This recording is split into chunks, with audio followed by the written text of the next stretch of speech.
start for Manchester United. The media haven't covered this.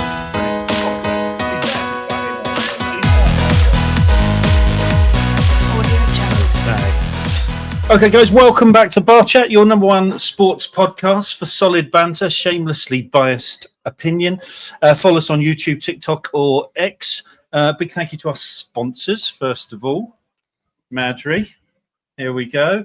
Madry's all in there. And cheers, mate. Sorry, yeah. Cheers, mate. No, we'll get that in there. Well, you'll notice that Matt hasn't had some sort of facial transplantation. He's called in sick on us, Rooney, hasn't he? So we've got a solid replacement here in Jonesy. Yeah. Actually, Jonesy, I just realised as well. Pardon? Yeah. Well, same team. Yeah, Man United fan. We couldn't do anything about that. But I think most importantly, you were on the first ever podcast. Yeah, the first ever bringing the ringer back in. Yeah, so that was back in 2022. Was that? Christ, there you World go. Cup 22, wasn't it? That's how long we've been persevering. We're in the easy breeze today. If we just move your head, Jonesy, because Mel will be really upset. There she is. Look at the bar, giving us a wave there. So live from the thing. Well, it's been interesting. You had a good week, Rooney? Yeah, since the weekend, you mean? Yeah, we'll get onto that in a minute. But you've had a good week since we last. I think I've recovered from the weekend activity by now. Oh yes, now. Yeah, it's been an interesting one. Well, anyone that doesn't know this, actually, it's worth sharing. Rooney's actually from Barrow originally. Is that right? Originally Barrow. I am from Barrow. Yeah. Is it Barrow? You don't try and make it posh or anything. Well, my partner's from Barrow, but she says she's from Dalton, but I think she's in denial. Right. So. Yeah. What I've gone. I was going to say she wasn't on the train at the weekend, was she? It's funny you should say it. What sort of time do you think? I was at work, but I don't know where she was. So there we were. Jonesy, Rooney and I were at a party on a incredible. What was the film that was shot there? It was Brief Encounter was filmed on. With the bendy platform. Well. And so they've built a kind of a venue, which is actually called the Platform, isn't it? I think it is. And we were on there, and the trains are coming in and out. And in came onto our far left-hand side was the Barrow train. And so him quite excited to see the Barrow train coming in. Recorded it. Only for this to happen, Rooney. Oh, there she is. That's most from my Barrow. And there you go. That's the class that goes on in Barrow, mate. And I'm surprised you actually came back. But no, it wasn't. I'm assuming it wasn't the missus. Then you didn't recognise. No, you pay extra for that most places. Yeah, I mean, but there we go. That's the first of our things. She's sort of more cheek than Angela Rayner this week, I would suggest. Yeah. Pardon? That's pushing it, even. It is pushing it. Yeah. Well, that's how the week's been. Actually, I decided there's, we've had the wonder goal, which is, more swerve than Angela Rayner's tax returns, and then we've had the theft, which is the late goal that United scored against Burnley, which was more theft than Angela Rayner's done to the English taxpayer. And of course, then there's been a numerous number of sackings this week. Mourinho's gone, Ten Hag's gone, and Angela Rayner, I suspect, by the time this goes out. So let that be a lesson to her, I would say. You can't carry on the way you carry on and get away with it, Rooney. What did you think? I'm just going to go politics very briefly. Yeah, I'm not surprised, are you? I'm not surprised, but I think it's listening to the scrambling for excuses. I took the best legal advice I could get, but guess what? That legal advice was legally incorrect and wrong, and therefore I got better expert advice. And yes, I was wrong. It's like, what do they take people for? Also, I mean, it's obviously going to cost her a job, and God knows how much money. So, there's no mention of her suing this phantom person that apparently got it wrong, is there? No mention of that. So obviously, we haven't quite found this person. Have you not heard this news? two things. I feel like I've walked in on Have I Got News for You, which is fantastic. I thought it was bar chat, but I'm all for it. This is what we chat about in the Second bar. thing, I have no idea what you're talking about. Well, Rooney, give a quick overview of what's happened this afternoon. It's all come to light that she allegedly, depends on the word you'd use, avoided, frauded, depending on you believe in tax I evasion. think it's called evasion. Yeah, if it's avoidance, then it's legal. To the tune of £40,000, and has been caught red-handed and has now had to face questions over the whole position. But I think it was to do with she was juggling. She now owns 3 properties. Oh, so it's property taxes and stuff like that. And things. Oh, okay. She's claiming she didn't know because one of them was in trust or something. Yeah, I think it was flipping the ownership of one of them or that. But anyway. As the housing minister and the vice, the wingman to Dharma, I mean, there's no way she can possibly carry on without some sort of comedy sketch being involved, is there? There's smatters of, I think it was it 2001, 2000? I can't remember, 99, when there was a big, everyone was sort of second, third homes and all that sort of stuff. And it comes in circles, doesn't it? It seems. It does. And I think if you ever wanted the epitome of the word champagne socialist, then it's probably our Angela. Now, 3 house Angela, no tax bill Angela. Oh dear. Well, listen, we'll see how that unfolds. But if she's got a job in the morning, I'll be quite surprised. So let's get on to the weekend. I mean, after we saw that lovely lady from Barrow, the next day on the Sunday found ourselves in here for probably the most entertaining game of the weekend. But before we get on to that, robbed them, mate. You got away with it. What was it? Was it the 97th minute? It was. What Fergie time and then some. Not looking any better, is it? I mean, I watched it when I got back from work on Saturday night and match of the day, and I was watching it thinking I knew the result obviously, but it was just like, take that penalty away. It was just a bad watch. I mean, okay, first half we could have put it away, but it's the same old situation. We should be putting Grimsby away obviously last week. Before that, it's just it's like you need to finish these things. He's got no time for this. He's got to get these performances in like yesterday, and he's not. It's limping on, and obviously someone's smiling on him to get that result, because if he doesn't, I don't know where we are, because I support Amorim. I do.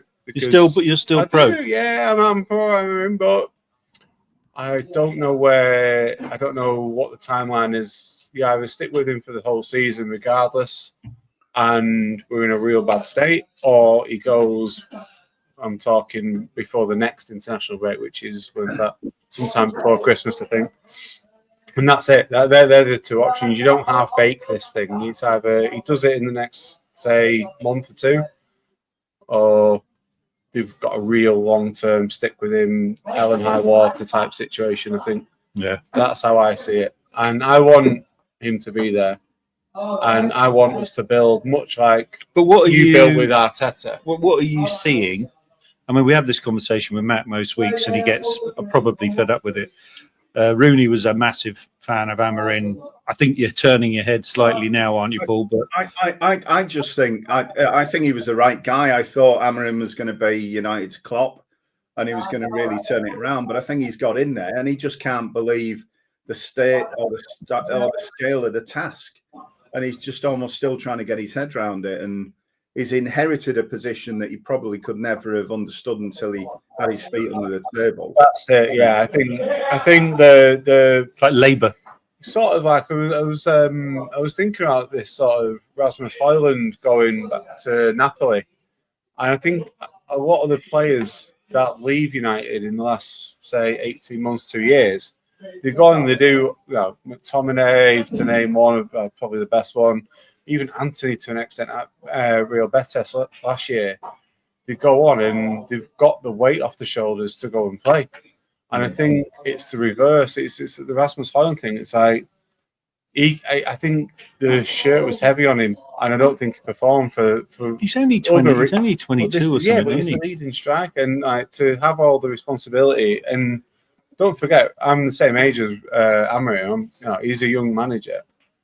He's not been at that level for a prolonged period of time. And that's one of the reasons I like him. It's also quite difficult to comprehend just how big the job is, if you know what I mean. Yeah. And that's where he's struggling. Like looking, I was in here for the Grimsby game, and you're watching him, and you can't watch it. That's not watching the penalties. You can't watch the penalties, and that's not the sort of leadership that you need at Manchester United. There's memes and this and that about him changing and getting his little folder out and all the rest of it, but not being able to watch that. You've got to have the persona and the Klopp, like you mentioned, the name Klopp. You've got to Mourinho's, these young managers, when they were young, they came in and they had that, and they could shoulder that responsibility and shoulder that. If he's acting that way and the camera's on him, what's he like? And that's what worries me. So what's he saying to them?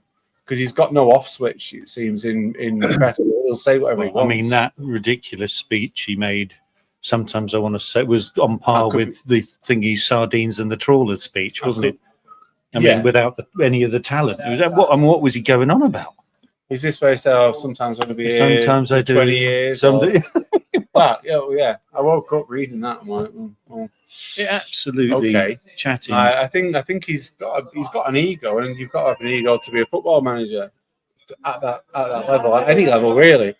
But I do feel we've got to again learn from our mistakes and not keep changing managers every 9 months, whatever it is at the moment. I don't know what it is, but. Well, I say I am. I've put all my eggs in the basket. If that's what you're asking, my eggs are in Amrin's basket. Definitely. That's not you. I think it's sensible in a sense. Every manager's getting to buy 4 or 5 players they want for their style, and then they're getting moved on. So the next manager's inherited somebody else's picks all the time, and that's what we've had that for a decade. So I think with Ineos coming in. And obviously, like some of the decisions they've made in the media is sort of blown out of proportion. It's twisted a little bit. I don't particularly mind it. Actually, if you read through it, I actually think it's the right thing, and I think it's a building process. And what I've said this before to you, not on the podcast, but you've got to at some point say you've got to stop, take stock. Look around and go, right, we've got to rebuild. This is it. We've just been different gears, still speeding. But he's for had so long now. But Paul, he's had 10 months. I was saying this last week. We're told to trust the process, and I don't see any. I don't. I mean, there's this big rumor, wasn't it, last week that the senior players in the squad just don't believe in his structure and how he's playing, and I can see that because I don't see any improvement at all. You've just also got Cunha's now got hamstring. You've got someone else is injured. Martinez is out again, and one other player's actually out injured as well. It's not looking good for him, and he doesn't seem to have. You've just got a keeper. We'll get onto that in a little bit. A keeper I've never heard of. I don't know, and what alarms me is apparently Martinez. As in Aston Villa goalkeeper, sat in the wings waiting for the phone call, and the phone call never came. Surely he would have been a more solid goalkeeper for them to have bought Rooney. They're not buying players, and if you look at their spend, but if you look at it really, they're not buying the players of the Manchester United that we know and that we're used to. Is that because they've dropped so far down the pecking order, or are they just bad recruitment? Well, we can't attract a bit of everything. I mean, they've got.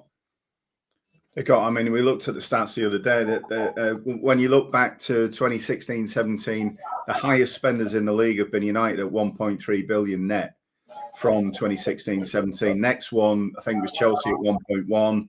Next one was Arsenal at 967-ish. That's a lot of money it was sunk. And I think to your point, are they getting the players the club and its lustre and its history deserves? Probably not, but you're getting now a player who will go there for the money and the prestige of playing for a club that was once famous. And it reminds me very much of what we faced at Liverpool in the 90s when we were nowhere. One example that jumped to me, we were after Vidic. United got Vidic, and we ended up with Skirtle. He did well for us, but we were always getting the second or the third best player, despite having a Liverpool badge, a Liverpool crest. That's where we were, and it feels like United are in a similar place at the minute. It's no different. It's absolutely no different. I'd agree with that 110%. But at some point, something has to click with the players on the pitch, and it's not happening. And you can go through manager. I don't know what you guys did in the 90s because it was the glory years for us. But did you stick with Cried a a lot. Did you go through managers like we were going through managers? Now, obviously, the Premiership's changed in that 20-year period or whatever. But it's at the situation now where who else do you get in? Who would want to come? Yeah. Silver. Well, yeah, They're talking about Crystal Palace manager as well.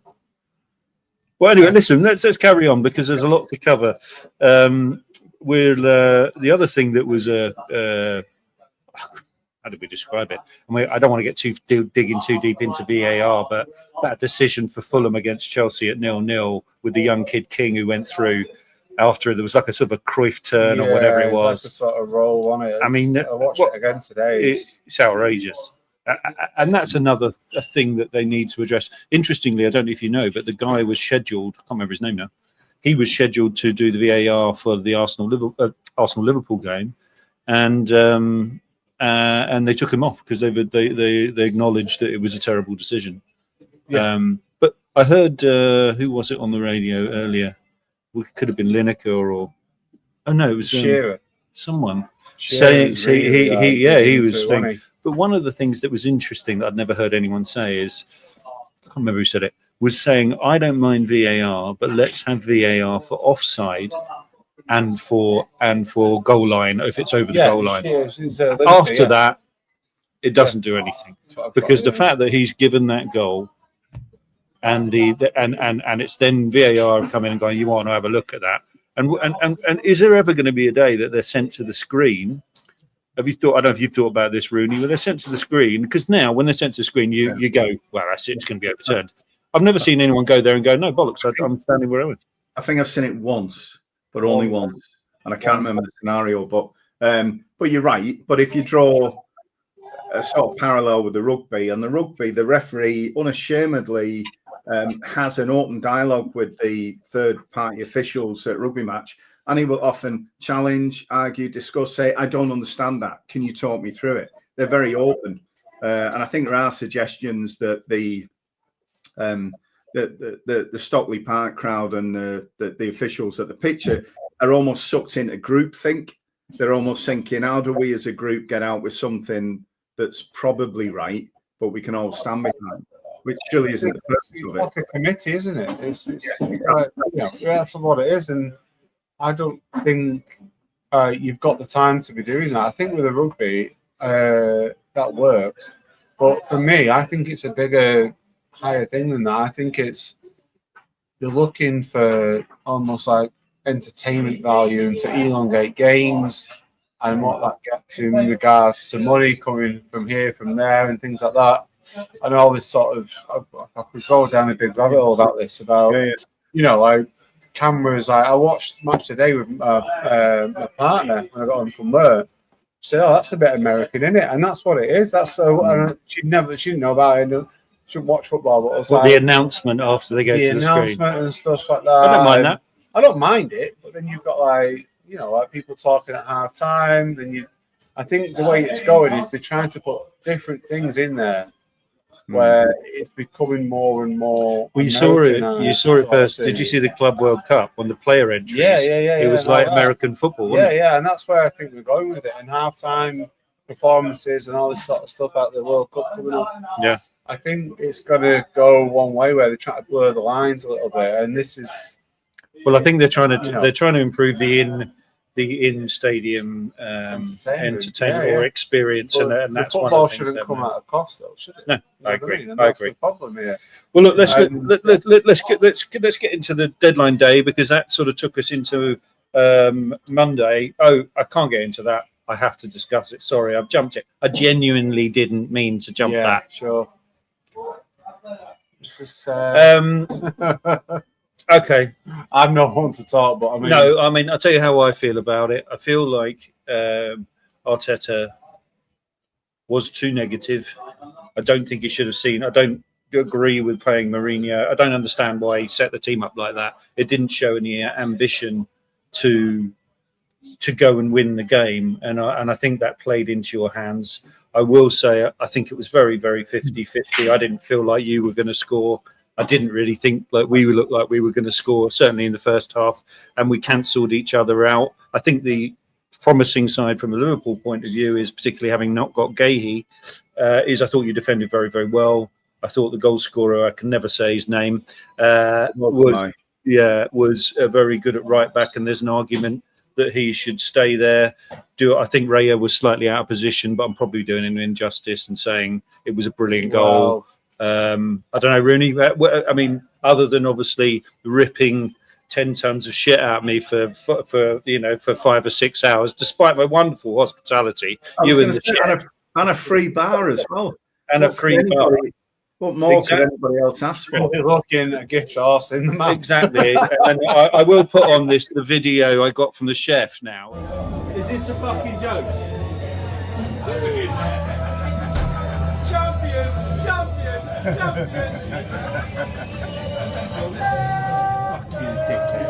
But jokes aside, listen, at the end of the day, I can moan as much as I like, but at the end of the day, you came away with the points. And yes, it was a wonder goal, but maybe that's what it needed. Yeah, but to me, I said it in the car when the team came up as we were driving across to Easy Breeze. I couldn't believe how negative that was. And to be fair, Gary Neville, he called it on Wednesday night and said, think what you like about the weekend. Arteta's going to pick Marino, Rice, and Zubimendi in midfield. And sure enough, he did. And the lack of ambition that showed against us who conceded, how many goals we conceded? I'm trying to think how many we 5 or 6 in 2 games, wasn't it? We conceded 4 and 2. It was incredibly negative. And the reason I say that is 3 years of wearing bridesmaids dresses in May, I would have thought you'd have realised those games, you at least to have a tilt at a win. You have to. When you see your opponent and you see the hurting, we aren't in good form. It's early season. We were there for the taking if you'd have been more aggressive. And fair enough, we did defend very well on the game, and it wasn't expected given the form we had going into it. I just thought it was a real opportunity lost. And I think it set a tone this year that I thought the lesson Arsenal would have learned was bravery. Those draws and setting out for a draw against top six. It's not how Arteta thinks, is it? No, because it feels like he went there not to lose. Yeah, but it's not enough. It simply isn't enough. And I mean, the irony is we sit here top of the table, 9 points. I don't think we played well. Just a sign of a good team. Yeah, we've got great players.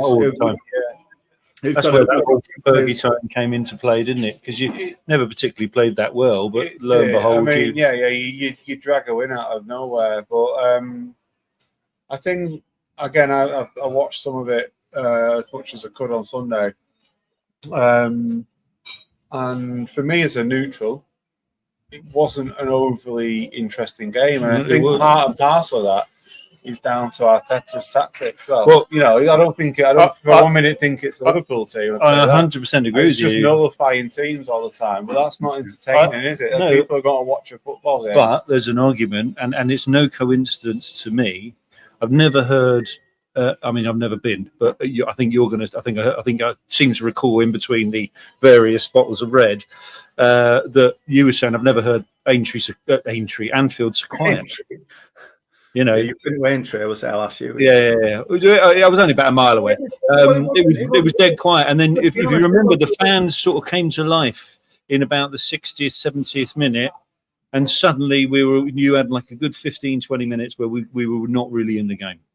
And then came the goal. There was a momentum switch in terms of possession, and we had good possession at that, and a couple of chances. We had the TK goal that went in and was rightly ruled off for offside. But then that momentum shift was there in the crowd mood as well at that point. I know when he lined that up, and I think Sky measured it, as they usually do on the graphic, 32 yards. I looked at that, dead centre, no angle for the ball. I thought, no chance. I mean, if he shoots it, it's probably going off the bar, and I could not believe it when it hit by the post and went in. As we lined up, I said to you, I don't like where Raya's standing. He did move across, and am I being unfair? It's gone in off the post. Am I being unfair to say if he'd have just been in the centre from 32 yards out, he could have saved it? My view on this, if I can, is for something that far out. I mean, you're talking. I wouldn't say there's a difference between calling something sensational and calling something freakish. And anything past that, going further away towards the halfway line, is freakish. Let's be honest. But I think for something like that, you don't have a wall. And you stand in the middle of your goal, and you've got more chance of saving it than having a wall. Having the wall there is almost telling him to put it on a postcard for him to sort of put it around that wall, which he did. And I thought having that wall removed and having a very bang centre, you give him more chance to save it. He can see the fight of the ball. He can see everything. You're right, John. And it's probably more intimidating for the player because the player's going, hang on, what is this a 32-yard penalty then? You give me a penalty for 32 yards and getting the player's head. But, I mean, the one thing I thought was interesting in the post-match was when the did give him man of the match, Szoboszlai, as well. And he said he'd not been able to do that for a long time because he practiced that a long time. But obviously, Trent was the penalty taker, free kick taker. And the irony being, he was playing at right back and is now the free kick taker. And got a worldie. Yeah. But he's not. It's Frimpong's position, though, isn't it? It is, yeah. And Bradley. I mean, Szoboszlai's an 8 or a 10.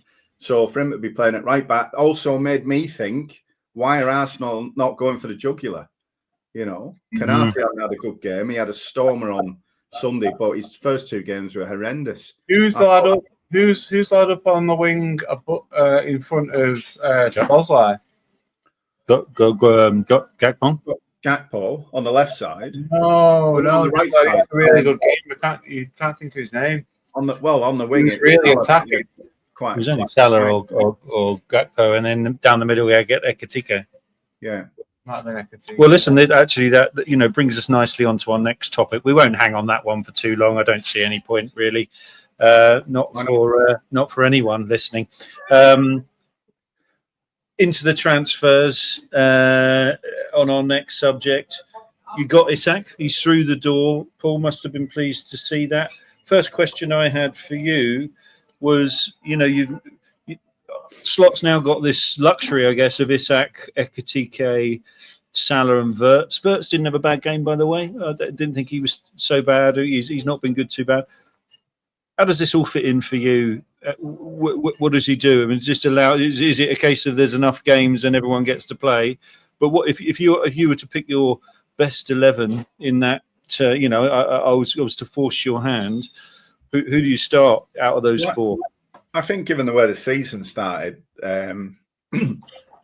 Gakpo's not really been that sharp. So I only know it, and I did see a little bit of it on his 12-minute highlight reel on YouTube. Ekitike has played out wide left before and cut in.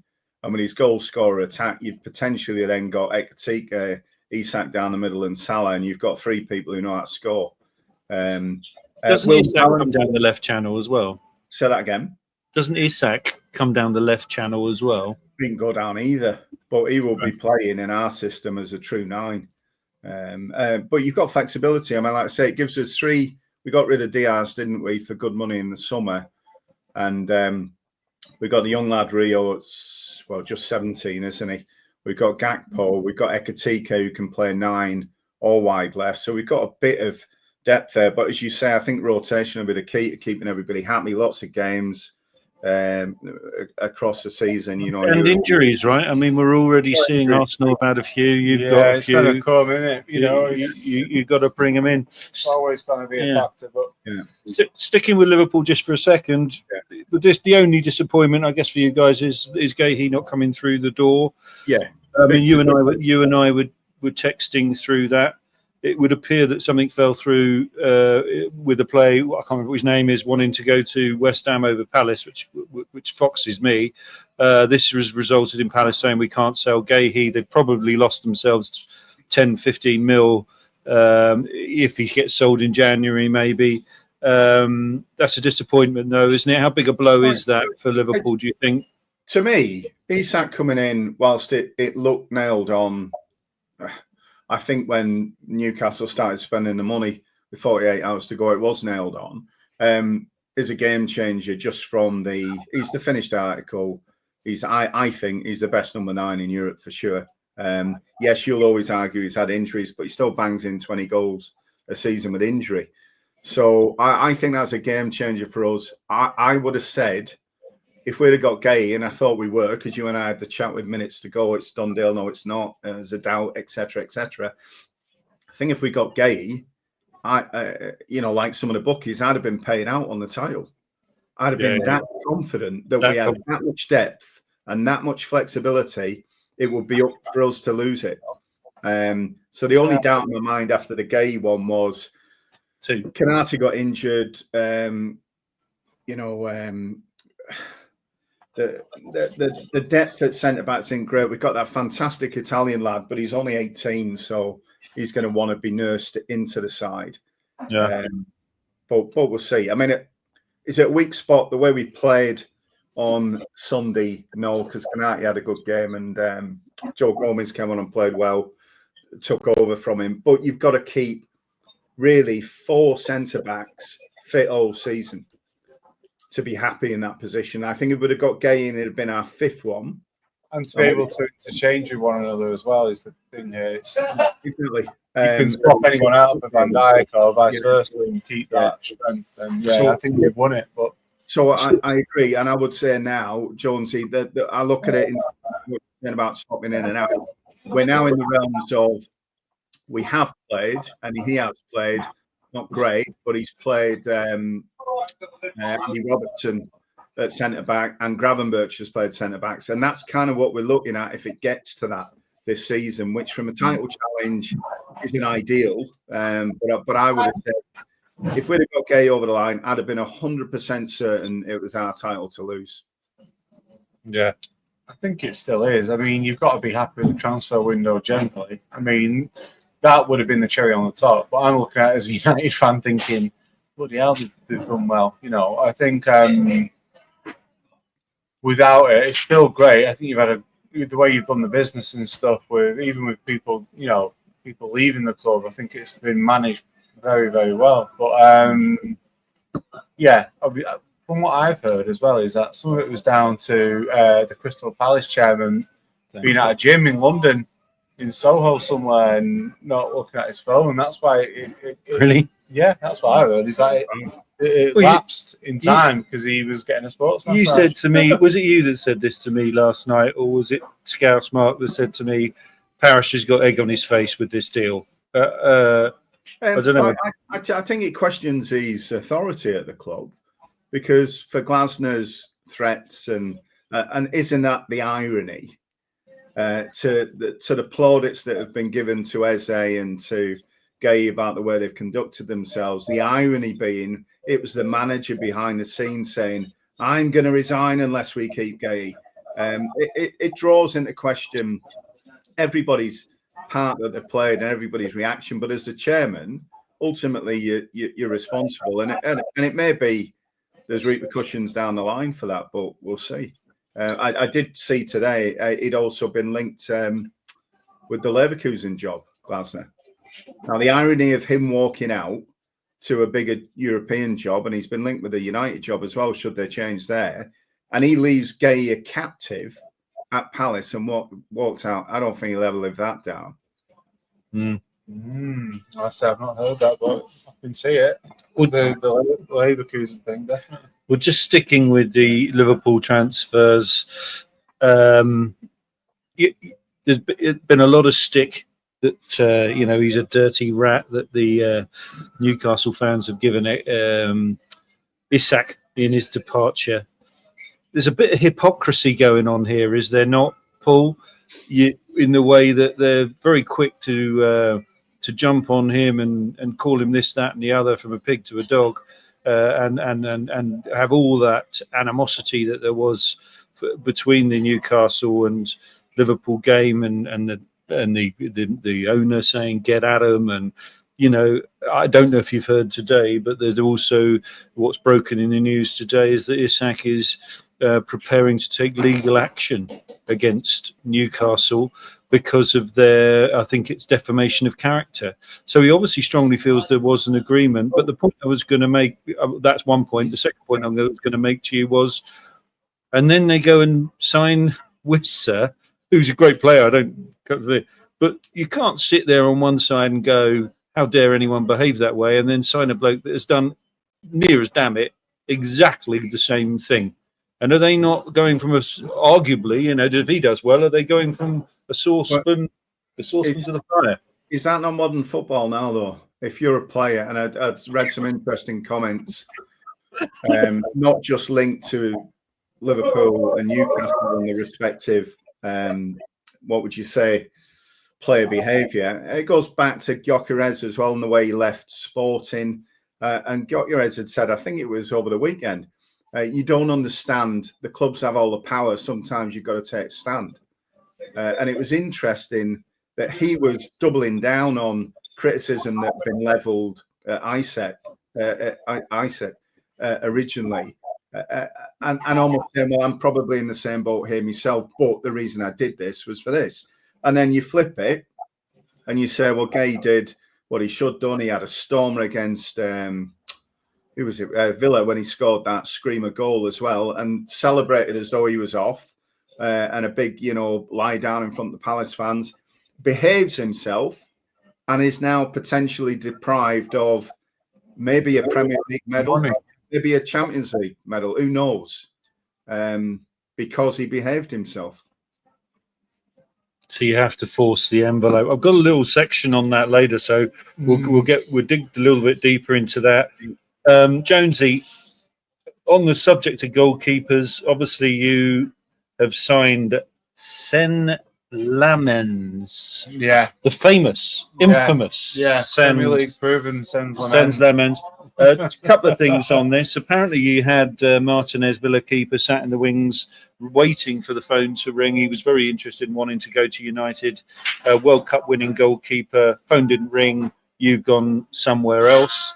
And then yet a mile up the road, you've got Donnarumma going to City. Edison, I don't really understand this actually. Did Edison do something wrong? I mean, and he's gone to Fenerbahce, and if he, there's another keeper that was obviously available. Whether they'd have sold him, they wouldn't have sold him to you, maybe. But what do you make of all? I mean, you undoubtedly, Paul calls him. Oh no. Would you call him? Yeah. Oh no. I mean, he couldn't catch a cold, could he? So you definitely needed to get the keeper. Yeah, but you definitely need a keeper. But this kid's only, is he 19, 22? He's not is proven, he ready? Is he? He's is not he ready? proven, is he? Not learning from our mistakes. No, but this is what, and I go back to, I don't want to get too much into it, but when we were talking to you earlier about, when I'm saying, trust the process, do you believe what's going on? Stupid decisions like that. If Martin has genuinely wanted to come, and I'm led to believe that was true, why the fuck can't you bite his arm off? Because I don't... now. The reason why is because I much like, say, Rashford, Garnacho, some of these people that don't want to be at the club, I don't think he actually wants to be at Man United. What? Martinez? Well, he said he had. Yeah, but I don't... You don't believe that? I actually don't believe that. I think he actually wants, much like what I was going to say with Donnarumma, these people want to be challenging for titles or European football. That's what these Emi Martinez definitely. And you can say, the phone call, I need to wave goodbye to the Villa fans and seen all that. But I don't particularly think it would have been a good move. It would have been a good move for, if you weigh it up, you've got your, proven, like you say, World Cup winner. You've got that is proven the Premier League for some time now. But does he fit with what he's trying to build at United? I actually don't think he does. I think he's another ego and another problem to deal with. Well, and that's my take on that. And that's why I think he's gone for someone who he's trying to mold people. into his way, and that's why I think he's gone for that. And this is a big gamble. But also, what I don't understand, and I do understand, is I was crying out for Donnarumma because, I mean, same reason I've been crying out for David De Gea to come back. But it's experience. It's having someone at the back that you can trust. We still do not have that. We don't have it, and we're not going to have it until until maybe we change manager again. But I think we've got to just go with this guy now. I think it's been said that he's not going to be number one straight in, so there's going to be a bit of a period of sort of adapting to that. But hopefully he comes in and he has a flyer. But I cannot keep going through this Onana crap because it's just not good enough. But we'll go with that. But obviously, we would have got Donnarumma if we would have beat Tottenham and we had Champions League football. I think we would have got Donnarumma. But I don't think he's going to go from PSG to Manchester United. Yeah. Why would he do that? He wouldn't do that. Well, I don't know. I don't really understand why he's even leaving PSG. But something's happened there. Yeah, definitely something bad. But on the front of that, interestingly.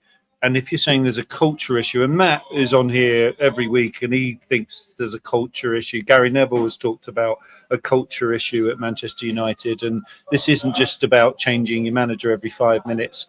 There's a bigger, deeper problem that's coming from the top and weeping its way down. And I think it's true. And I think when you see players like Mainu, who, I know Rooney was saying last week, you just cannot believe that kid's not in the team and given a good run, and I think he deserves it. I mean, he was in the England team not so long ago. He looked like your most promising player, and he's not there. You're seeing Sancho going out to Aston Villa. You're going Lindelof. It'll be very interesting to see how they get on.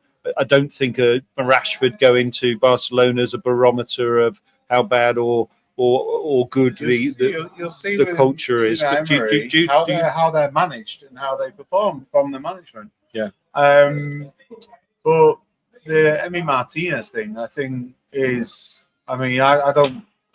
Maybe there's a little bit of bias here because when he did that dance when he saved, I think it was a penalty against Ronaldo. I can't remember. And he was sort of goading the fans and stuff. I don't think it's a particularly good move. Yes, it's a good move because he's Premier League proven, but I think it starts and stops there, and he's a good shot stopper to an extent. But Amorim has been given the chance to build and sculpt, from what I can see. But I think heavy wears the crown, or whatever the saying is. But I think that's where we're at. That is where we're at. I think. But I said last week on here, Chelsea were brutal. Managers came in, didn't like it, got rid of them, and they won trophies. And I think you've got to look at it. Is this work? Does it not work? I'm not saying it's just going to cost you an arm and a leg, but it doesn't make any sense that you haven't managed to fill the boots of Alex Ferguson what are we now, 15 years later. It just does not make any sense. So either it's bad recruitment. I can't honestly sit here and say anything different. I mean, we just got beat by Grimsby. There's been no convincing play or passage of play. We've had flurries of we could have been 4 or 5-0 up at the weekend against Burnley, but we're not, are we? Well, so this is the problem. It's interesting, isn't it, Rooney? I don't know if you've not noticed this. There's a lot of heat on Amorim. There's a lot of heat on Arteta this weekend. No heat on Pep. He's lost 2 games. No one's saying, "Oh, what's going on with Pep?" Is it because he's got so much in the bank of what he's won? But I mean, that looks like it's going wrong. He's going wrong over there as well, isn't it? Out the door, though, hasn't he? He's got 1 foot. I think he's got 1 foot out the door. He's positioned himself in a very clever way. He's not stupid. I think he's looking at these charges coming down the line. He said, "Oh, I'm tired. I'm exhausted. We'll see how we go." Yeah, and he's saying it. He's softly stepping away. That's what he's distancing himself, so that if what you're saying, if it's proven that they were thinking, he can go, "Well, I had absolutely no idea about this. I'm off." He's slowly stepping away. Do you agree with that, Rooney? Could well be something. I mean, we had the we had the exclusive on last year's podcast, didn't we, about the points deduction that didn't come. But there's got to be something in the pipeline. Something's coming. Yeah. And I think the thing is, he's always going to get another job, isn't he? His results last season, this season, to me, it's not really other teams are playing them different. There's been the fear factor's not just been eroded, it's been absolutely stripped from them. So any team that plays them now thinks, hang on, I know what City don't like. Put them under pressure, put them under constant pressure and see how they react. And they can't deal with it. And the frustration for me and probably for Arsenal and other teams who've pushed them when they won those 4 on the bounce was there was only 3 or 4 teams in the league would push them like that a season. Other teams would rock up and say, well, we'll try and keep you out for 90 minutes. And you knew what the outcome was going to be. So for me, it's brilliant for the league now because everybody has a pop at them. Brighton had a real. Saying this to you a few months back when I was in here having a beer, and it's for me, I welcome it because it opens up the Premier League, which makes it better for everybody, right? It's more entertaining when it's not just a 1 or 2 horse race, and that's what we've seen at the moment with the likes of yourselves, originally coming through the ranks, even Arsenal and stuff. It's like, okay, if what's the even cheek of it. It's good to see that it's widening and it's being a bit more even. But we're not Tottenham. Well, when do you play them? I think that could be a good game. They've made some good signings. I haven't even got Tottenham mentioned in this podcast today. They didn't qualify. I tell you what, look, we're going to rattle through these. One of the last things I wanted to ask you, Rooney, Harvey Elliott to Villa. That's a good move for him. Good move for them. Good move for him. I'm quite sad about that, given the way we signed him from Fulham as a 16-year-old, and he was a big Liverpool fan. Just didn't work out for him. And the one thing, analysing what he did, you think he's good?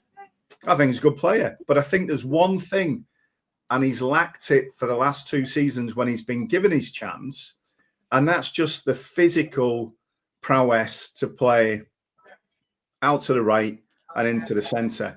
And there was a couple of key games last year where he was given a real chance, and he had the ball. Now, give you a view. He takes the ball out of the air effortlessly onto his toe, and sets off and gets tackled and gets dispossessed. He was dispossessed disproportionately last year for his skill level, and I think that was the thing. I think Slot's looked at it and thought, "You're a great player. I like you. You're good in the squad, but I can't rely on you physically to be up to the challenges you're going to get if you play it every single week." It's sad. I hope it works out for him at Villa because he's a good lad, and he was, I think it's one of them things where if you put him up against, let's say Real Madrid, some of the big teams in Europe at the Champions League, he's not at that level. But I think he's definitely one of them players where you look back in 10 years' time and go, you know what? He played wherever he played well. When he puts an England shirt on, I think he's a really good job for England. You know what I mean? He wears the shirt well. Didn't he score a couple of goals in the under-21s final? Yeah, he did. Yeah. And somewhat, he might be a bit like Grealish, just a better player in a bigger fish in a smaller pond. We were talking about Donnarumma just there. I think Trafford. I worry about that guy because he's a great keeper, but where's he fitting now? You know what I mean? This is it. It's like, but I'm looking down on here. You've got, Thomas Tuchel looking at me, and we'll get to that in a bit. But I think you've got a real breadth of talent there, and some of these players aren't going to get a look in. If he stayed at Liverpool, Harvey Elliott's not going to get a look in. He'll be every week, much like Grealish. He'll be every week at Everton, and I think that's good. The national team, because these people will be playing more and more, and you'll start to see. Look at who is it? What's he called? The keeper. What's he called? England. Pickford. He's been in relegation battles here, there, wherever, but he's always a fantastic shot stopper for England. I mean, loads of people thought, is he as good as he? But to be fair to him, right now, I don't see anyone. I mean, you can only pick him. And there was a time where I'd have said, Rambo would have gone in. I mean, that's another keeper you should have signed, by the way. But the reason Ramsdale. being why you say that is because you've got people like Pope or Trafford. Maybe not good Pope. enough. Well, they're not getting a chance, not getting a look. Not playing. This is the thing. I think it's a problem across Europe with keepers where there's like maybe 2 or 3 of them that are decent, maybe.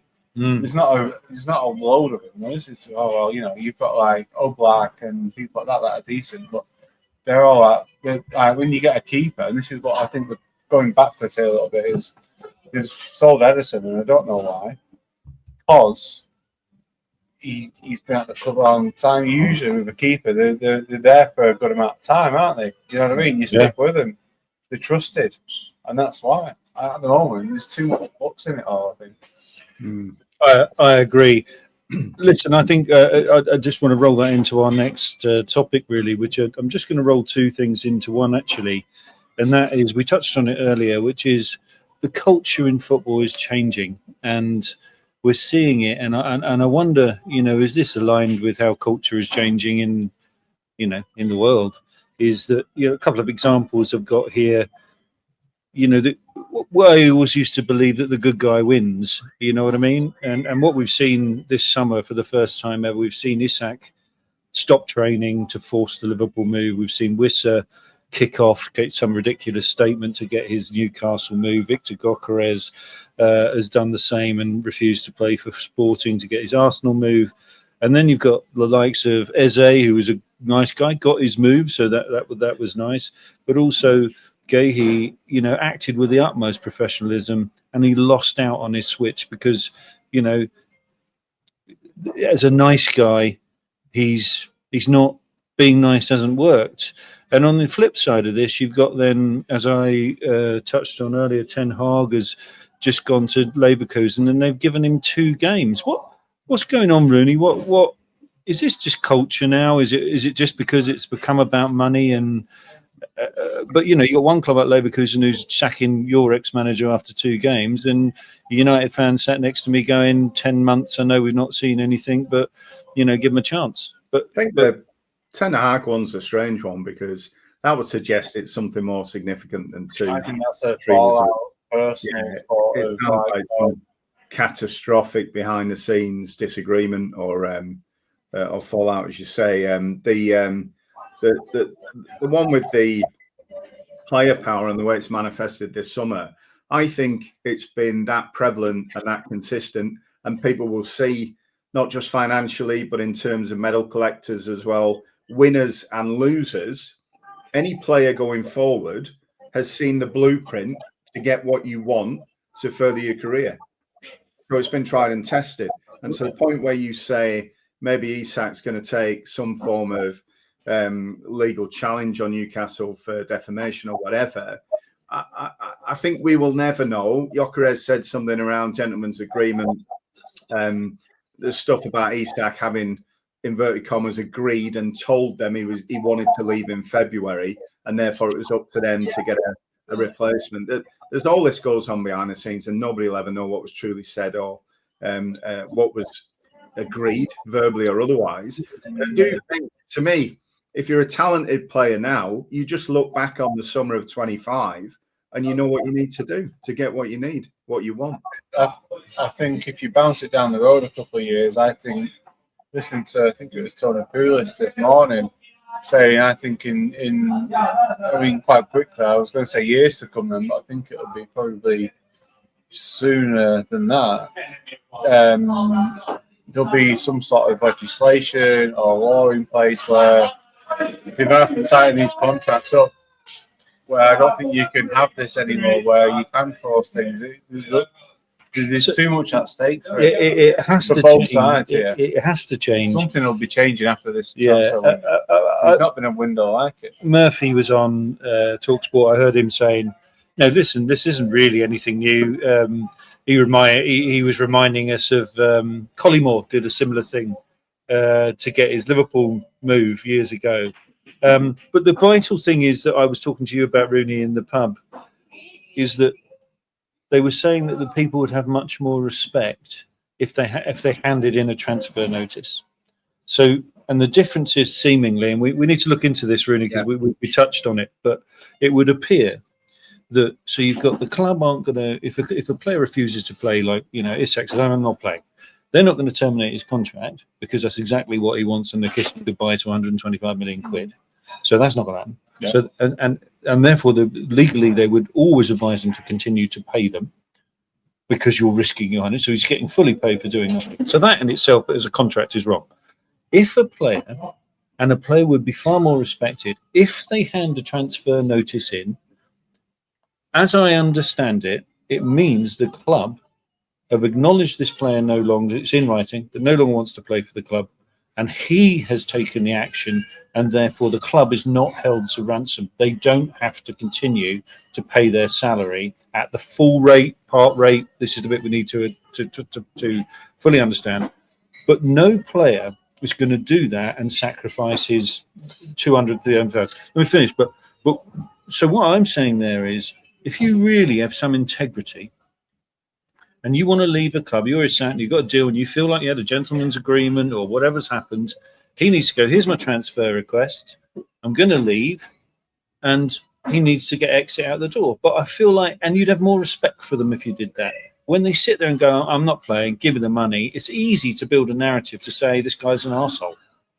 And that isn't good for football, it's not good for young kids watching football about, because what are young kids learning, Rooney, from this behaviour? You can do what you fucking like, regardless of any contracts, and what are they going to do about it? But in real life, you'd lose your job. Yeah. In football, it's the only industry on the planet where you get handsomely rewarded for failure most of the time, particularly in the management sphere. I think I saw something last week. Mourinho's earned 95 million. 8 million was it in separation agreements? 8 million in separation fees he's got over, let's call it 10 years or so. Yeah. Phenomenal. Sorry, go on. No, I was just going to say, but you get laid off from work, and you might be lucky with a month's notice of that, but certainly not the remainder of your contract plus some. But yeah, I mean, I think it can be good. I think it's a trend. I don't think it's going to reverse anytime soon. To Jonesy's point about them having to look at it legally in contract enforcement and what they do about it, if anything, go back to Bosman. The power has shifted to players over 2 decades. It's never shifted back contractually in the club's sense. So if you buy a player, it's happened to us with Trent last year, come through the academy, etc., and everybody's got an opinion on it. Was it right? Was it wrong? And we got some compensation in the end because they wanted him for the World Club Championship. Clubs have got to be so careful when they've got players on 12 months left, because we've got it with Canati now as well. All that power's with the player, all of it, and they can. I'm not saying that anybody would deliberately not play well. You had with Van Dijk and Salah last year, didn't you? It was the whole. We did, and that to me was not a Klopp problem per se, but it was the handing over of managerial was the big thing there, wasn't it? Yeah, it gave the players the perfect excuse to say, "Hang on, I want to see how this is going to play out before I commit," etc., etc. You're going to bring in, I don't know, Moisey. Or are you going to bring in Slot? And we've never heard of him, and most of us hadn't, and he had an instant impression. So I don't see it changing anytime soon back in the clubs, where the youngsters look at it and think, well, that's the way to behave. Sad if they do, but I understand why they might if you get what you want. But I don't see any stalling of Premier League footballers now knowing what the blueprint is to get you moved. No. But it's like, I look at it like a casino in a way, where the house always wins. It's always been the club was the thing. I was watching the damn United a few weeks back, and it's that thing of, no, we want these players, we want this players, and like Cloughy being the way he was. It's like, that was like in what, 70s, 80s, but it's like, no, you're gone, see you later. It's the club that matters, it's the badge that matters. Whereas now, it's almost like, there's loads of different comparisons you can make, but for me, I think it's going to be a tipping point. This is the start of it. I think this is the full. You've seen a big, shift in power. It's been there for the last few years. Don't get me wrong. It has been with Ronaldo and everything else, and Saudi League being a new sort of bow, and it's. another sort of dimension to the game, and when you can move and when you can't and stuff like that. But I'm looking at it like Jadon Sancho, where he's been gone here, he's gone there. He's a problematic character, I think, anyway. And he's gone to yeah, but it's like, oh, pay a bit of wage. There's been certain things like sell-on fees and stuff. It's becoming more of the lexicon. Is it them, or is At it the moment where is it their advisors? Whether it's them or the advisors, the answer's the same, really. But you're seeing more stuff like sell-on fee, 10%, this, that, whatever. The waters are much more muddy the last few transfer windows than what they were 10 years ago. And I think what we need to do is really be more stringent. And what you're saying is, I'm going to hand in my thing ahead of time. This is my request. This is the process. This is how it works. But a good behind closed doors is loads of stuff. A good legal firm would be, in the event of, that one or the other your parties want to terminate the agreement. This is what you need to do. And unless you do this, it may be that there needs to be a revision in the game, but it's got to be, it's like anything with an employer-employee contract. I always find that you've got to have it so that it's fair for both parties, and there's a hell of a lot of money involved. Well, most contracts have to be reciprocal. So, but are they? Well, you can write them non-reciprocal, but when they get to a court of law, is that what it comes down to? That's the thing. Anything under 2 years, it's not worth the paper it's written on, is it? So it's for me. It's the old way of being is that he's contracted until 2030, or whatever it may be. You read that. You used to read that and think, right, well, we've got him for a good amount of time. Now it's not nothing. But it's gone. Yeah, I mean, without going into any detail, Rooney, I know that it's been something that you've had to deal with in recent years. I won't go into any detail. 3 letters on that, yeah. 3 letters. Yeah. N, D. A. Right, yeah. No, I'm not asking you, but one assumes in a scenario where, in that kind of scenario, that your contract and how it's worded and what this thing is absolutely paramount. And without that being absolutely nailed on for the employer or the employee, you're in a minefield, aren't you? You are. You're in an expensive minefield at that. And I know from the property we had, the commercial property, and some of the challenges we had with that, we went down a legal route, and nobody wins. You both end up shelling out and think, why on earth? The only win is the solicitor. Absolutely. For what it is.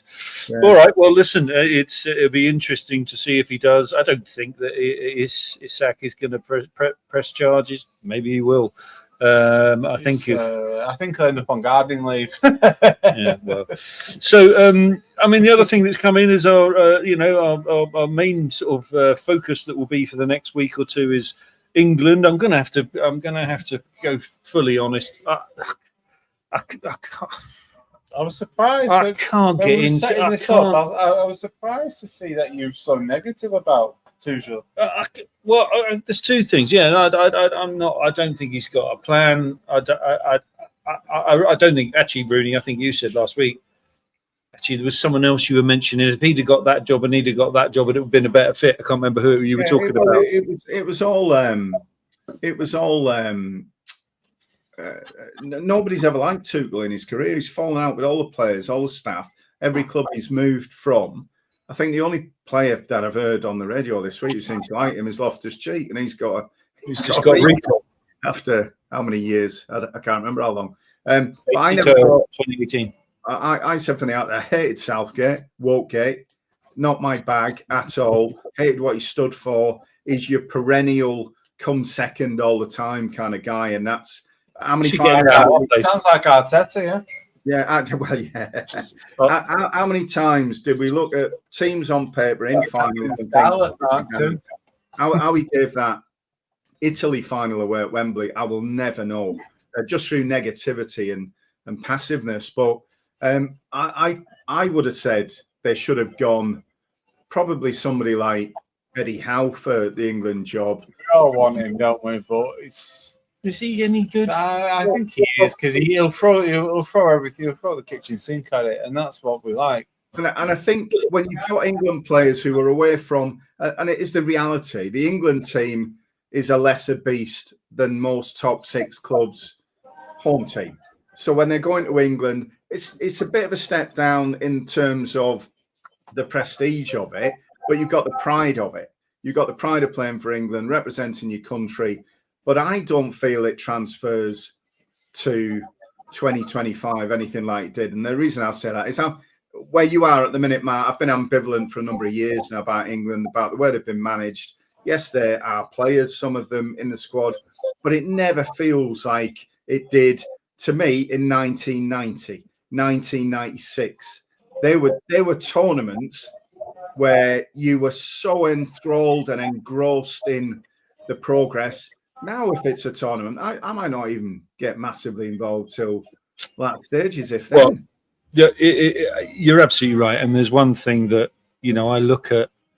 We'll get into the squad and let's try and get on the positive. But you're absolutely right. When I just sit here, I can tell you now from being in the Easy Breeze, no one's bothered about Andorra. We'll get people will come in. But even when you think about the World Cup, when we did the fan zone, right?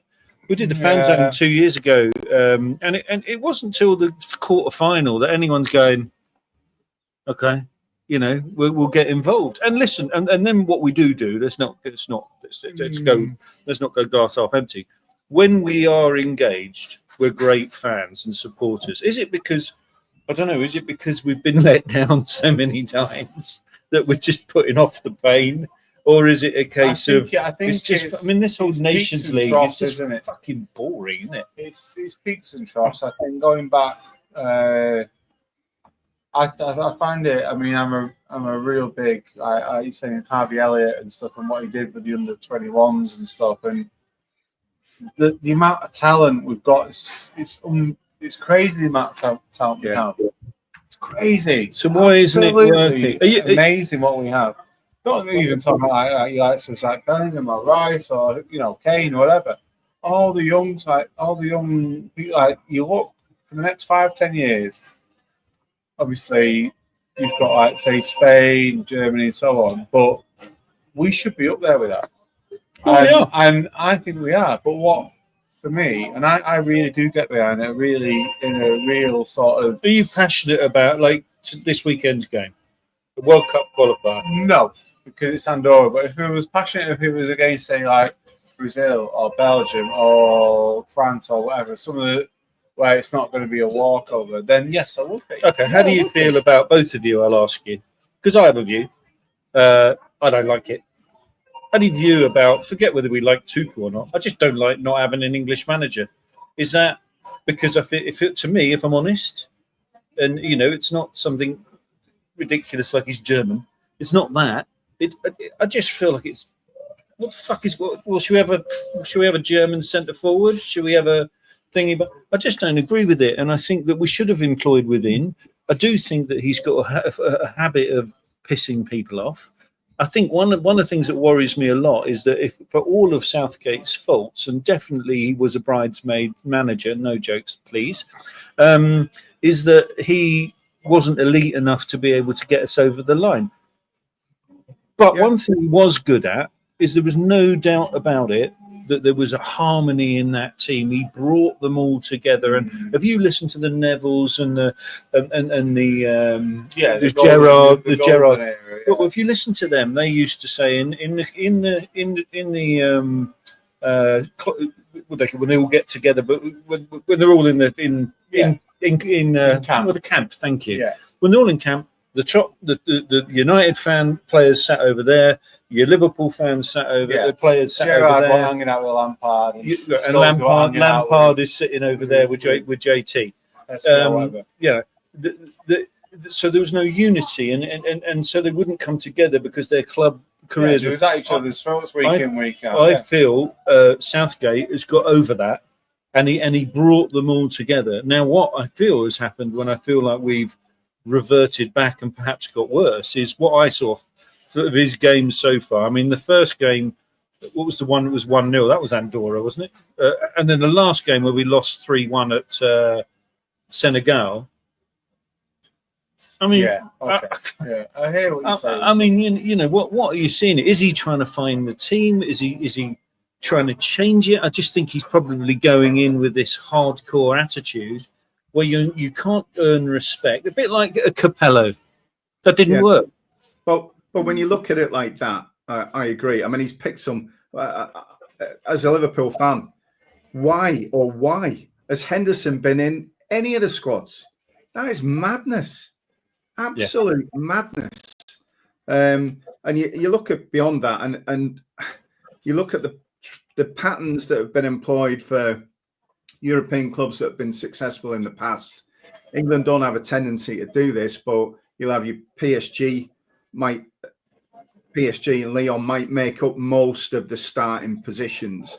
Barcelona and Real and Atletico might make up most of the Spanish starting positions. You get more than a squad. I think in England, we try and pick the best player in every position statistically, but it's much harder to play as a team when they're playing once every 2.5 months like that. We don't have that natural 2-3 club absolute dominance filled with English players that you can pull out and almost play left-hand side of Arsenal, right-hand side of Liverpool, centre-backs of United. We don't have that. And other European teams have done that very successfully. I agree. Well, look, let's throw the squad up, try and pick some positives out of this. 3 goalkeepers, Henderson, Pickford, Trafford. Defenders, Dan Burn, Guehi, Reece James, Konza, Lewis Skelly, Livramento, Jed Spence, John Stones. The midfielders, Anderson, Gibbs White, Jordan Henderson, Declan Rice, Rogers, Adam Wharton. Has Adam Wharton not been replaced? I have a feeling he's been replaced because he's injured. He's been replaced. Yes, he's been replaced by guy you were talking about, AC Milan, Loftus-Cheek. Forwards, Bowen, Eze, Gordon, Kane, Madueke, Rashford, Ollie Watkins. What are the obvious omissions from that straight off the bat? That's how he's playing it, though, isn't it? Well, I assume. I mean, probably. We're so used to sort of. I mean, like you say. I mean, you're so used to the way Southgate played, which was defensive. It was, wasn't it? It was defensive, and so this, I think, could be for me. Elliot Anderson's a fantastic player. He's unproven, but he's not. If you look at the under-21 tournament, which we won, he was absolutely amazing. Absolutely amazing. Again, when he's fit, Wharton, amazing.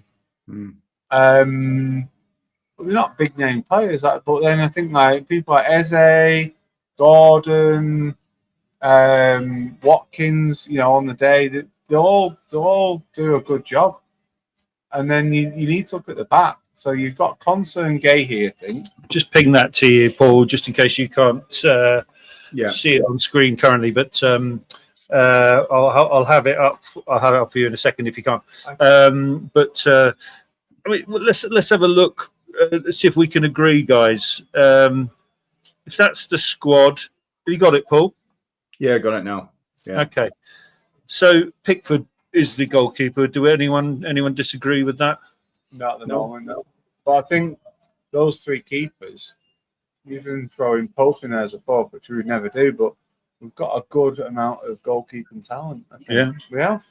But they're not most countries. But they're not playing every week, are they? And that's the only thing. Well, Trafford's not, but he should be. Pickford is, and he does well. And he does well in an England kit. And Dean Henderson's playing well. So who's your first choice? I mean, he'll play a 4-4-2, will he? What formation does he like? A 4-4-2? Is there a 5-5-2? Let's go 4-4-2 on this. For the sake of it. But I think he goes Guehi, doesn't he? Guehi and Konsa in the middle. I go Guehi, Konsa on that, and I go Livramento and probably Spence or Lewis Skelly. I'd go Skelly, I think. For me, definitely Skelly. For this, I'm not saying I'd be starting that back four against Italy in a quarter final. But you see the point about You see the point about how fragmented that is by club. So none of them are playing alongside each other week on week. So you're not getting any benefit of transfer of known partnerships to the international team. I agree. Well, Yeah, it's a really good point. I mean, yeah, it is a great point, but I mean, isn't that like a luxury?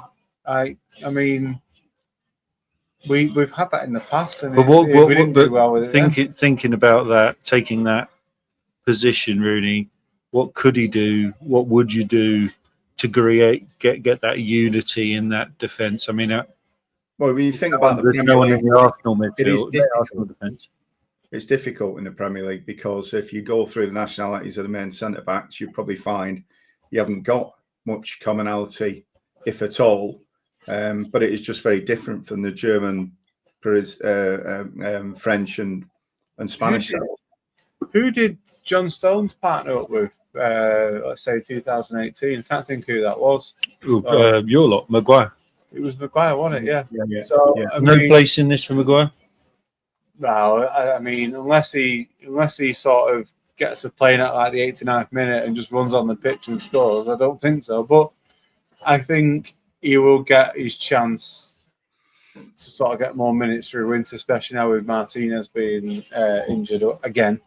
But would I put him on the plane for a tournament? Definitely, I would. Of course, I would. But not right now, no, because he's not getting the game time. Much like Trent, not getting the game time. But I think they will do, and I think they will end up going to the tournament. Well, it is Andorra, and it is. I can't remember the other. Let's carry on down. So we all agree on the four at the back. What's your midfield look like there? I mean, you're holding. That's why he's got Henderson in there, isn't it?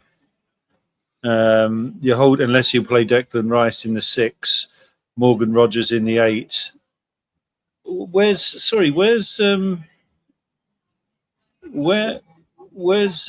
Saka? No, not Saka.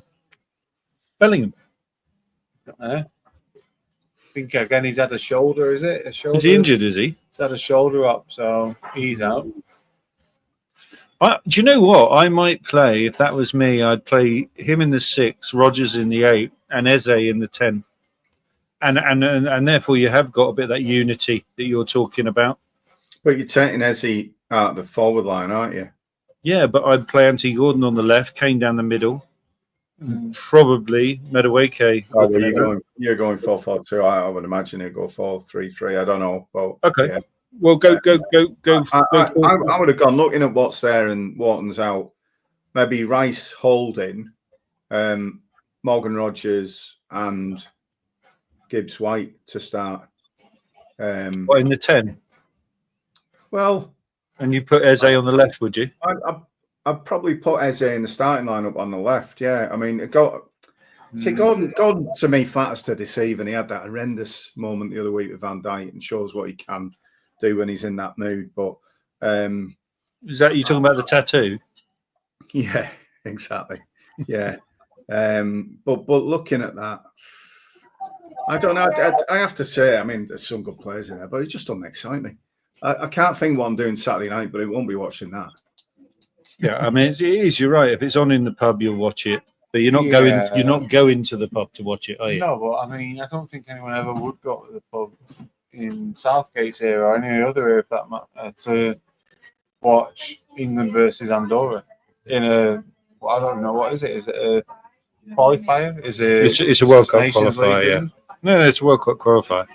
I don't think it's a true representation. But what I would say is I don't really like the term, but my hot take on this is you're talking about someone playing a number 10. I think he's getting a bit older, and I think Harry Kane drops deeper.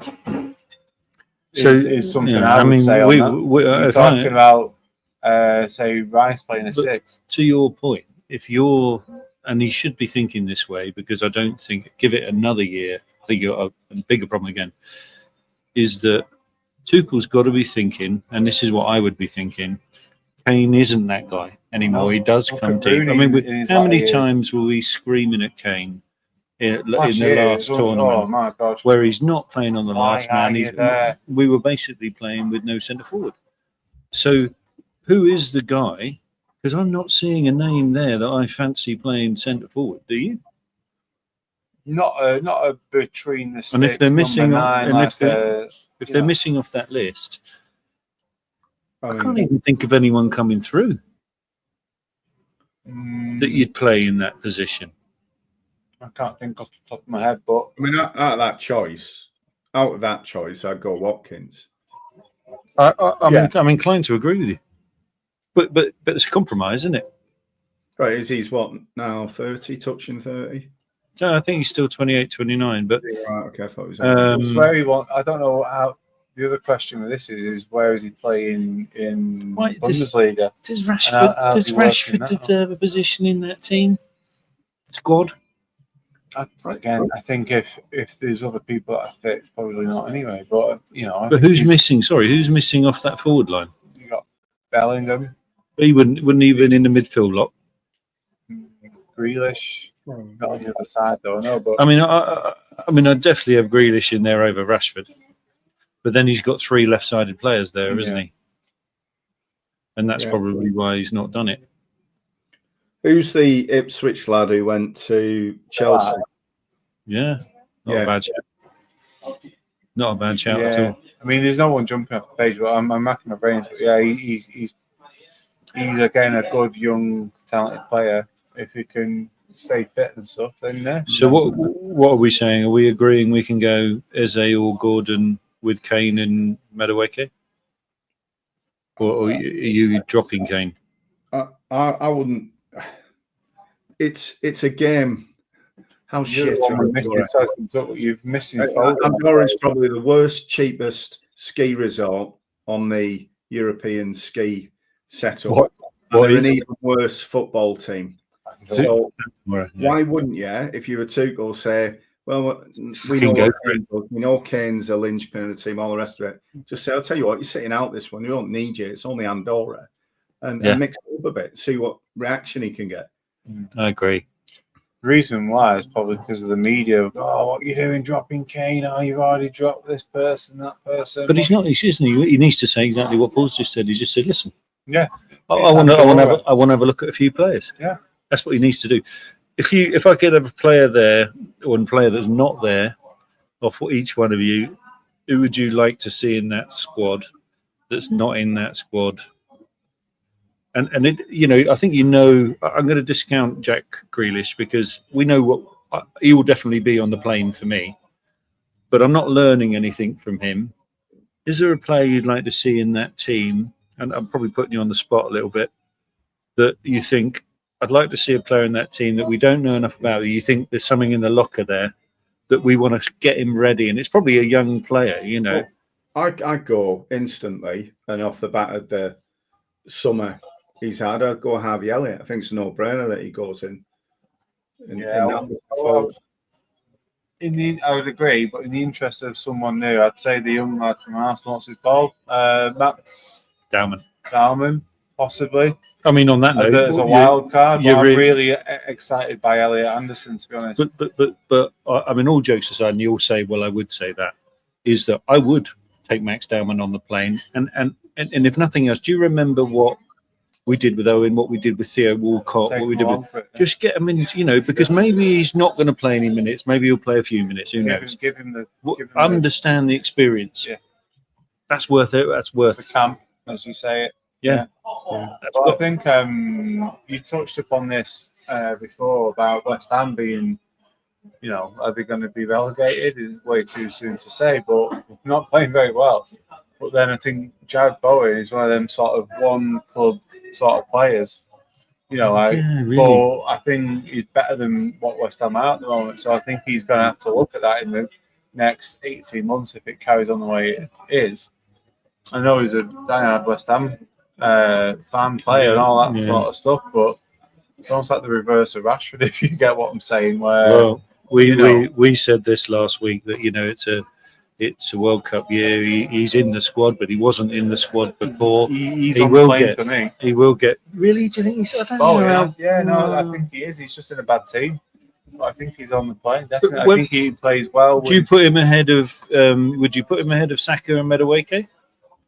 No, well, Put him behind. Saka's got to start, definitely. And I think that's what you was missing on Sunday as well, to be honest, is Saka. He likes it out in that corner. I thought the kid Madueke, I'm not his biggest fan, but I thought he did very well. Yeah, and he had Gyökeres on toast up until the point where it got really important. And actually, a lot of criticism that Gyökeres has, that he beat him once, beat him twice, but Gyökeres always seemed to be able to get a foot in right at the end. He got back. I mean, a lot of them ended up as corners, but he got them blocked.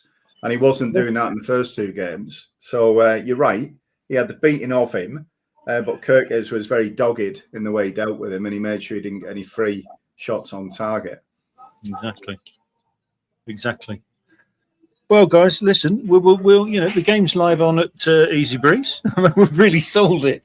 Yeah, big time. I'm here either way, so come see me and have a pint. Yeah, exactly. I think it's a 5 o'clock kickoff on Saturday. So I suppose, on that premise, it's an excuse to go to the pub early. Late afternoon. Watch. Not like we need an excuse. Dan Burns score an hat-trick against Andorra. Yeah. Can it get any better? Well, this has been an interesting week. Some wonder goals, very lucky wonder goals. A mega move from Isak, which it remains to be seen how well that's going to be in plaster cast. Guehi's obviously heartbroken. He hasn't got his move. Whether he gets it in January, we don't know. There's been tantrums. There's been sackings. And of course, we've had everything in between. VAR still ruining football. And if nothing else, guys, we've, at least we're back in the flow now. The summer games are out the way. We've got some silly internationals that we need to deal with. Yeah, but we'll next time. What is your next, mate? Ours is Nottingham Forest, actually. What's yours? Do you know? I don't know. Probably Grimsby again, because there's talk about. You're not been relegated yet, have you? There's talk. I don't know if you've seen that. Is that they registered a player? No, I'll tell you what you're talking about. You know who it is, don't you? City. Oh, is it? Oh, it's Manchester Derby. We'll do that. No problem. And what about you, Liverpool? Do you know Liverpool? Do you know you got next? We're away at Burnley next. You often get some away tickets, don't you? Yeah, I haven't got Burnley. I've got Palace and Chelsea. That'd be good. Got Burnley. Yeah. If you need, I can definitely get you some Chelsea tickets through Brother. But your problem is you might be in the blue end. I don't think you can get away tickets, which might not quite work. We'll skip that. Thanks Last time we did that, the old man was there and got arrested, but I'll let him tell you that story. Sounds like Rod. To an utter disregard for Manchester United. The media haven't covered this.